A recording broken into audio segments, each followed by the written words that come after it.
discussing is the history of everything that we've been seeing of all of these aircrafts here on the base. Such a big part of this base, of the community, of the Air Force, of aviation, that community in general, is the history and the heritage. So much of that we want you to learn about now, and our Kate Gardner is here to show us more of that. Hey, Kate. Hey, Brian. Hey, Sarah. Yeah, so if you ask any local who's lived here basically their whole life, they'll tell you that Hill Field has been here forever. And there's some truth to that because it's been around for 8 decades. Now, it was chosen to be here in Utah because of Utah's arid climate, because of its proximity to some major railroads, its distance from the coast in a time when our enemies were developing really powerful weapons. But after the first few years, the local workforce is what really proved that Utah is the best place for this base. Its history begins in 1934 with the Army Air Corps. They were conducting airmail operations out of Salt Lake City Airport, and they really noticed this region and how they thought it would be a good place to put what we call a depot. Hill Aerospace Museum Director Aaron Clark says soon after, and things started going crazy around the world. A new depot was not only an idea, but a necessity.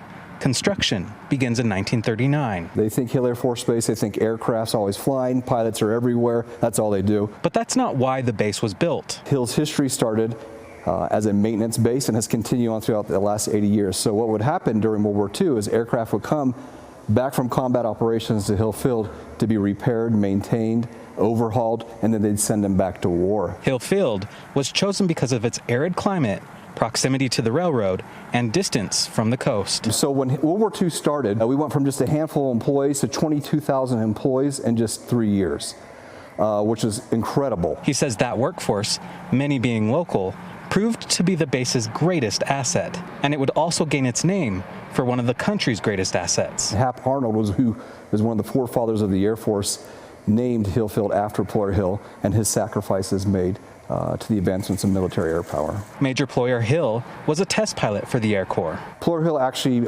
passed away doing test flying of the Model 299. That was a precursor to the B-17 Flying Fortress. And the B-17, many being repaired at Hill Field, played a crucial role in America's fight during World War II.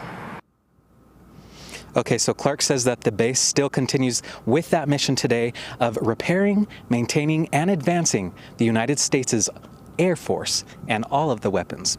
Now, reporting live from Hill Field, Sarah, Brian, back to you. Sarah, Brian, back to you.